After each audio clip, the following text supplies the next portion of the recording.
you so much for subscribing. Kansoke nkusabe okulikinga ka video kano. Jokusooka okukawa like bweti ajeka komo okudukira ku misinde ejje waggulu. Atera nange n'ebigambo bye tugenda okwogerera mu ka simple interview kano abigenda kubeera birungi byasanyu birimu okuyiga. Just nja kusaba sharing video eno ogiteeke mu WhatsApp groups ez'enjawulo. Bampita Vicky era nga nsinzira ku Vicky exclusive. Ne Wonderboy UG ze YouTube channel zebbi ezikyasinza okasuka amayengo gaze wala. These days atwegatiddwako omukutu ogumanyiddwa nga Usher Kama 18 official with a Uganda flag. Nagwo gukasuka kyemmanyi ndowooza emirimu gye gukola mugiraba bulungi. Without wasting any single time, any single minute, any single second. Kanzikiriza abagenyi bange benno nnako olwalero bababuuzeeko. Ladies first over. Mulidoli nawo gamba mbu abantu tugenda kubayiga bagenda kuyiga agawe baseka. Lwaki tewagambye lumu nti tugenda kusomesa abantu n'enzija ne peni n'ekitabo. Seku ati mu bigambo byo n'olulimi waliwo ayagala okuyiga olutoolo ng'ate bwekozesa. Nantera dictionary najera video wali ngambye lumu. Babuulire kala amanya go tunaaseka. Baliwa. Bakulaba. Mikwano gyage waba muje bali.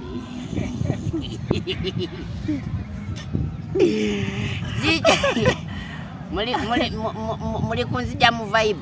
Olabe eri Johnsons. Mbadde ku kyenyanja n'enganche wewoze kati wetumala wano mugenda kumperekera ku mfune w'empiti. Togenda kubasasula. Navuze boda ya mitwalo 3 ngamanyi ngenda kujja wane busabala ndi ekyenyanja kya Kasaavu ntuseewo nga kya mitwalo 4 n'ekitundu. Nawe n'okirya? Nange n'ekirya kati njagala mpite wali. Nga tebakulabye. Weyanjulira abakulaba amanyago? Amanya nagabaga.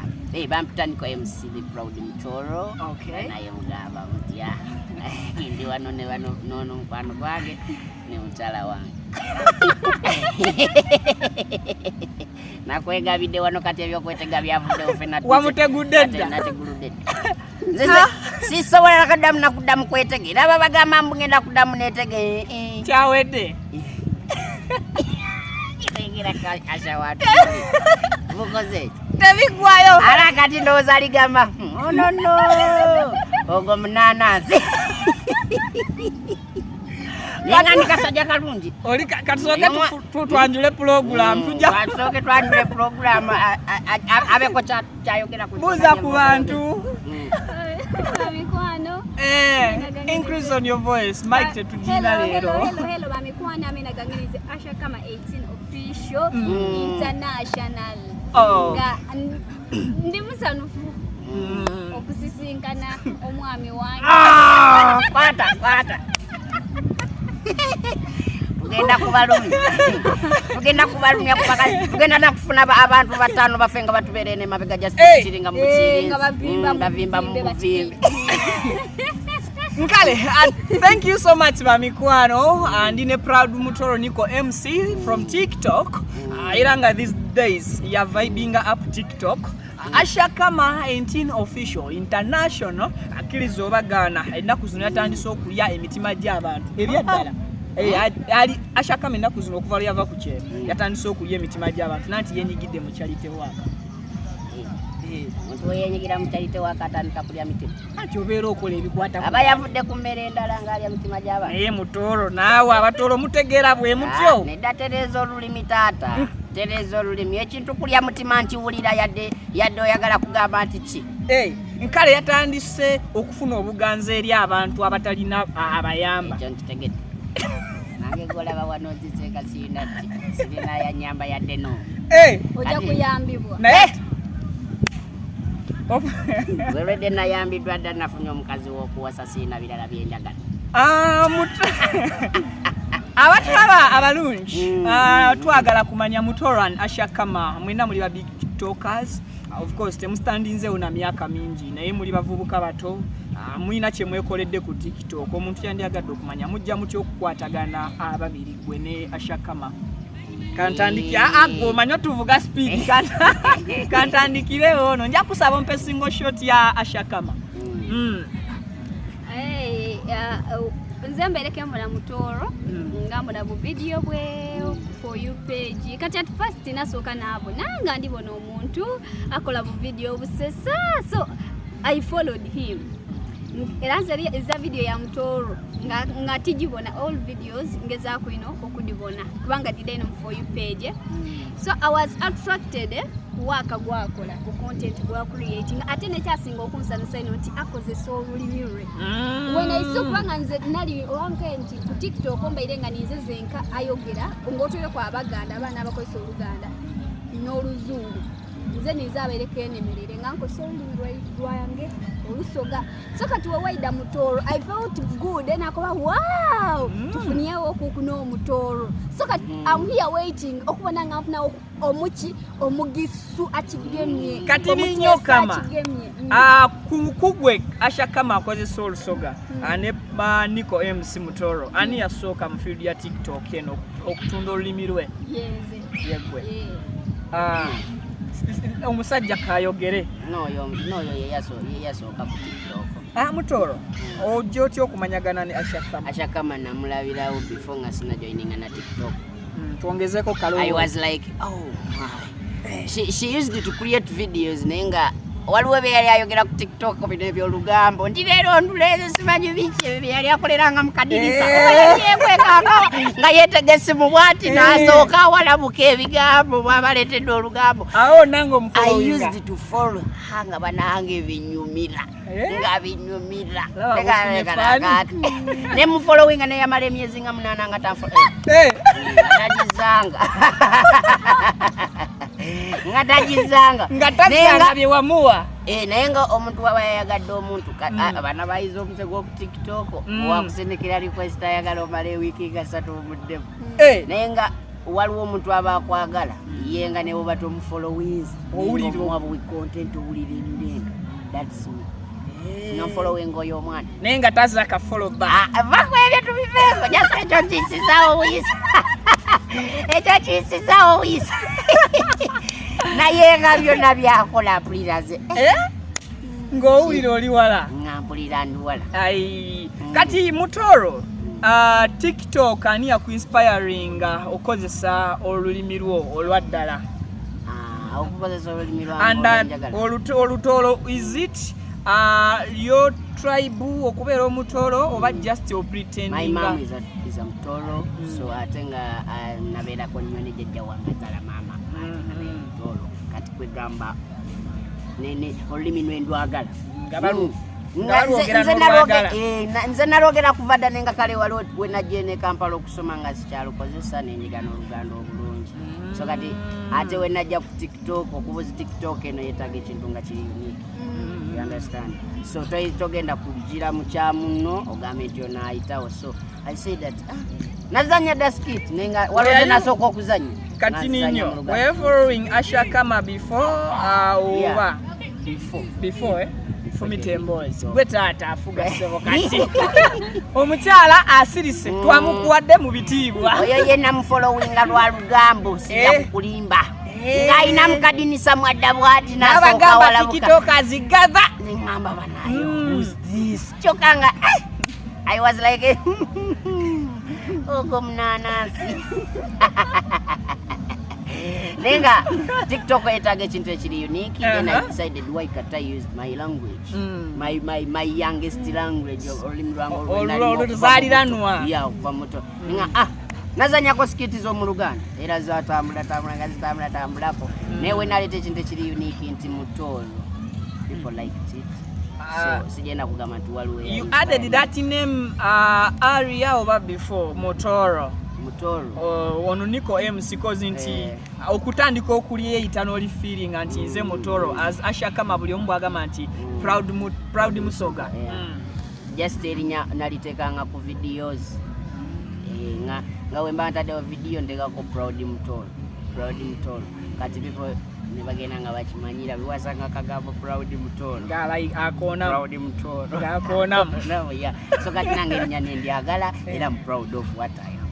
Okay. Asha. One. Oro musisinkanye ne Mutoro. Is it your first time yama okumeetinga ne Mutoro ng'okomyewo wane Uganda? Lyali di kiki kye wasinga okufunamu ennyo mu lusisinkano olwo? Ayingiridde obufumbo. Mutoro, this is my first time. Oh. Yeah, it's my first time okumusisinkana. Okumusisinkana. Yeah, it's my first time. Leti musa. Naye nze nakusisinkana dda. Bulijjo ndi wano ku mutima kitegeeza bulijjo mbeeranga naawe. Olwo toli kukwana. Olwo toli kukwegulira buganzi. Aha, fumita emboozi. Yeah. We mwesisinkanye. First time yo kumitinga Mutoro. Tulaba collaboration yammwe ababiri singa mubadde bayimbi. Ne mukola oluyimba ng'oli muyimbi mu lusoga nga character ye bwe tugimanyi anono mu character ye eyo Mutoro. Mulowooza atyandibadde kiri kitya? Singa hit. Singa hit zifuluma kumu. Wakati oli wakubawo verse nga nkubawo chorus. Wokuba olutolo nga nze okuba olusoga. Oba tutandika ogenda mu studio. Ate muna tukirowoozeeko nga iwe baase eba ya lutolo nze nakola kinasikasuka mu muluki mu lusoga awo tubake tukimaze. Ekyo si kyekisuula. Tukimaze. Kyekisuula ki? Si kyekigenda obbasuula. Mu propaganda wamwe. Mu propaganda wamwe. Diversion. Nene badai. Mutoro. Onali ku diversion. Oli mu diversion. Onali mu diversion. Ekintu kyeffe tuba kutegemera bulungi. Alikwenda kukasuka kindu kyeffe. Eyaba diversion. Ozakyotiko basawa wakati mukolo effe tutwale sho. Tugenda mu studio. Tukubire producer kyababa. Yena abaawo baba. Yena abaawo. Ate nze manya okuba zino zirwapu nga zikalakata mu. Tuwemu kakapera. Wena manya kuziku. Nino omuntu omutuufu. Mutuufu. Asoko tuwemu ko. Nze bansomesanga ku ssomero nga baŋŋamba ebirungi biri mu maaso. Kati obizudde. Ate ebirungi byange mbizudde biri mu maaso kati. Ate obwo tugamagana bulungi. Ife ebirungi byaife bibanga biri biki. Ngako wakola boti kabe. Biba mu maiso. Nze Mundese babega. All right, we are proudly sponsored by Biva Organic and natural and healthy products basange baku Access Building Rubaga Road nno baddo kimanyi Mutoro. Dr. Richard Senjobe ajjanjabisa ddagala lya Mutoro. Richard yangamba okumpa ku sente saaziraba. Bannange mumuga. Akuwe ku sente. Ngampe ku sente. Akusoke kujjanjaba oli mulamu bulungi. Yanzijanjaba. Yakujjanjaba Biva. Yanzijanjaba nalina obuzibu kale nga ye bwali buzibu ng'ensonyi zindibu. Lire ndwadde zaawo. Omusajja wa Biva Organic eyo bambi na nnyamba. N'akuyamba ensonyi ne zikuva. Oba yakuwa ka wake up call. Waleebize. Mbolo nali neebase. Ayo Mutoro osobola okuyikiriza nti bakuba ka wake up call. Nene bwe baba bakamuwa asobola okikkiriza. Ekwogera bintu bituufu wano. Basange ku Access Building Rubaga Road bajja kuba bakujjanjabisa eddagala ery'obutonde mwana wattu buli kimu kibeere nga kitambula amalidadi sana. Abobanga interview eno girabidde ku Vicky Exclusive ne Wonderboy UG ate era tubeera proudly sponsored by another sponsor Hajati Kaloddo omusomi w'edduwa asangibwa Wakisa ajja kuba akulombera edduwa. Naawe obeere n'akamwenyumwenyu ku matama always obeere nga oli happy. Mu contacting ku namba y'essimu gy'olaba eri mu kitabo ekya Quran ojja kubanga ofuna okuddibwamu ku bibuuzo. Obanga interview eno ogirabidde ku Usher Kama 18 official with the Uganda flag ali proudly sponsored by TNT Tours and Travel Company nga eno esangibwa ku Cham Towers opposite DTB Bank oba ID Kampala Road. Ekizimbe ekyo ekiwanvu ine kya NSSF kati obako kali kituukaku olingirira wangulu waliwo DTB Bank, that's Diamond Trust Bank, opposite it's Cham Towers. Odaku nina amadaala ago the first floor room number 163 odaku bango osobola otuuka kuba TNT Tours and Travel Company nga bano bagaba bawa visas, air tickets, basobola okukuyamba ku tours, bakuwa accommodation, wabona naali mu abscon oba eyetaaga extension visas basobola okudikukoleraku bamikwano omwide ku TNT Tours and Travel Company n'awali ekyama. All right, Proud Mutoro. Woba ogirabidde ku page ya Proud Mutoro. Eri Proud is sponsored by Dr. SK Beddings tusangibwa. Niba SK Beddings tusangibwa ku Total. Njagala banguzeyo bed cover naye nga ntambula nayo sigirekera bawaka jeri Hey. jeri ng'osobola okugizinga n'ogisa mu nsawo yo gwe jangu SK Bedding zingenda kukuguza ogambye eri Eri located located tuli ku where? Total Business Center opposite ne Block 6 ku kizimbe kya Total ekipya kiri mu Kampala kiriranyaawo kwali seero wali blocks ya Amu oba tulengera wali eri SK Carpet Masters fenna twatuusiza banaye carpet Allahu Akbar funya kasete Mutoro Mutoro era okuvaano Mutoro nga ngongo gyesoli kunwesa maadi gale ga busaba kirakuba kintu kibino Mutoro asirike ayekolera kampani mbedde ebintu bigemo SK Bedding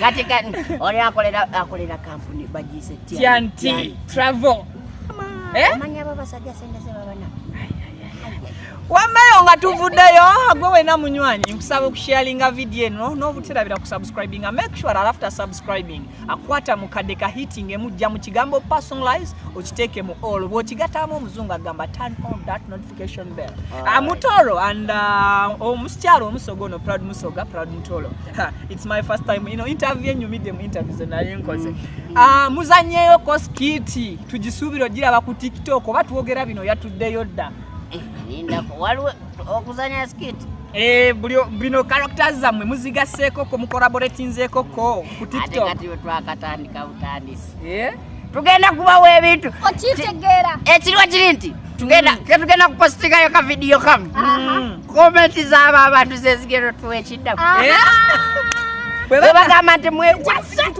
nga mwegema bwe bagamba nti mukyale nga nkyale wagamba tikije mu maiso baba nga tukola tusimula lindako kati nizo bwe bagamba bakyale wa Mutoro nga nkyale musitiudi ya tulijamba alulake baba oli ali mu bya studio ndi mu bya bufu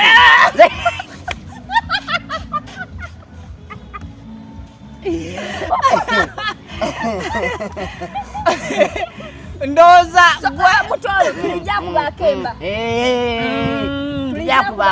tujja kubakemba okidi oti nze nano olusoga nze nanduidi nze nsobola okukuba olusoga otya yogera era we vasi wezinatuka muzo olusoga nga nyimba mu olusoga nga ntigattamu n'olutolo kati obadde ng'omugoberera kyemmanyi oyizeemu ko olutolo ebigambo ebyo naawe oyize nze olusoga kuva dda ndumanyi olumanyi nsaba musooke munyumyemuko mu lusoga babiri nga toteekamu accent ya lutolo njagala onyumye olusoga nti otukobye oti olumanyi baba jebali kale baba nawe jebali atono ni baba ono ni muna kale muna nawe kale muna wenokoba ki koza kyenkoba nze nawazira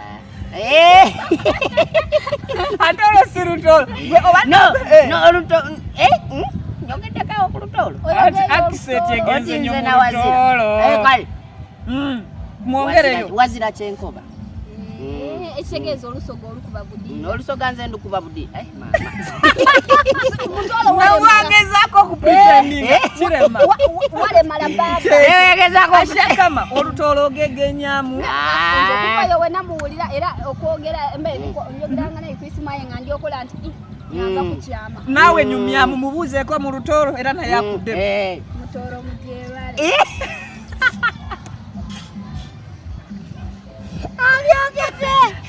Wanda mutwagala conversation ewera ali nawe jebali mukwano gwange webale kunyirira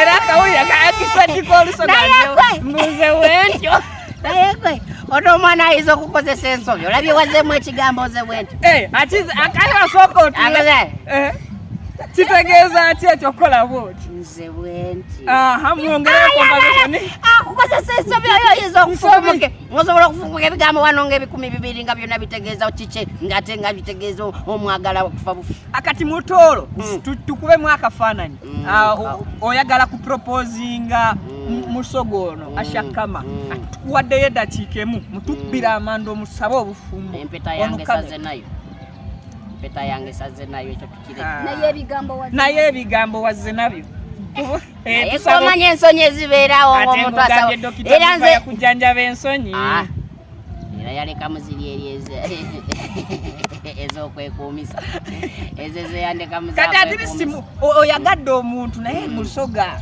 nga proposinga mu Lusoga mu Lutoro naye ngo proposinga musogo ono ashakama mwene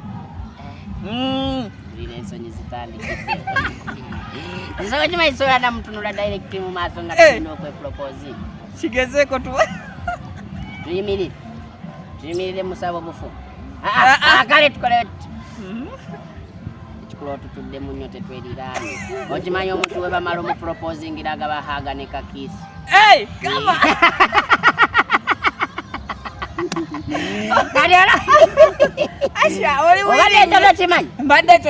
wamala ogamba yes gakuwa kahaga ng'omuwane kaki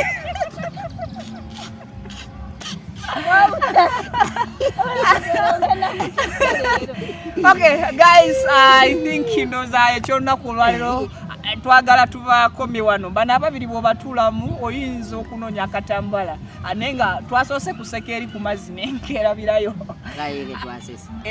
wanseseza dda nga mukola skiti ze nono Mutoro nga tumaliriza bubaka ki bwowa abantu actually oyina YouTube channel yeno njagala ogamba abantu bakufollowing muleme kuzimbira manya ku TikTok kwokka abamtaniko MC the Proud Mutoro osologera no subscribing ako noninya ne kade kubantera okuteka ebintu binyuma nenga banaye abantu mwenna mwe bali kunjagala Uganda can love people can love so mwe bali kutwagala mwe bali kunjagala mwe bali kwagala Ashakama my sister so we love you so much kama nawe beera mukyala gento woman obawo obugambo nono agonzeza n'eddoboozi Mutoro wegonza guys mwebale yala okusubscribing ku YouTube channel yange wobanga tu subscribing ngako please subscribe osobola subscribing ku YouTube ya ni MC Proud Mutoro eyo togibabulidde manya eyange Ashakama 18 official with a Uganda flag then ononi Wonder Boy UG oba Vicky exclusive bamekuwa natayo content omulungi n'atawemula ayenga asanusa nga akuta mu kinegenege ekisanuka koma ekinegenege oki ogeza bigambo wano nkubuuza mu Lusoga mu Lutoro mukiyita mutya ekinyegenyege ate fe Abaganda tugamba ekinyegenyege kitegeeza ekinyegenyege ife twakoma ekinegenege si kale katugala show. Yeah, so guys, thank you so much for the love. If the love we have on this video is very good, yeah guys, the love jamna tulaga kweno video ni love je video sigalanga tukola ni Proud Mutoro content. Yeah, if we get good support and good comments and good likes kweno video plus views tudasigalanga to meetinga ni Mutoro and we create something for and you you have fun. No kuchala tujja kuchala. Mutoro wesibye ku kigambo ky'okukyala kati muntu tayogere ku bigambo byawulira kale subscribing bambita Vicky era nga nsinzira ku Wonder Boy UG ne Vicky exclusive of course Proud Mutoro mu following ko tebamuyita Proud Mutoro ku YouTube typinga mu Nico MC ojja ku subscribing akwata mukade. The reason as to why I encourage ba TikTokers okujoininga YouTube a long lasting nnyo kusinga a TikTok ate yo tekyuka nti bagikubyeko omukutu omuki omulala ate bwoba ogikutte bulungi esobola okubeezaawo ne family yo. Alright, abampita Vicky era nga mbasiibudde mbadde ne Ashakama official Proud Musoga International ne Nico MC Proud Musoga Proud Mutoro ono international no locally nze ndi wakati. We love you. Bye bye.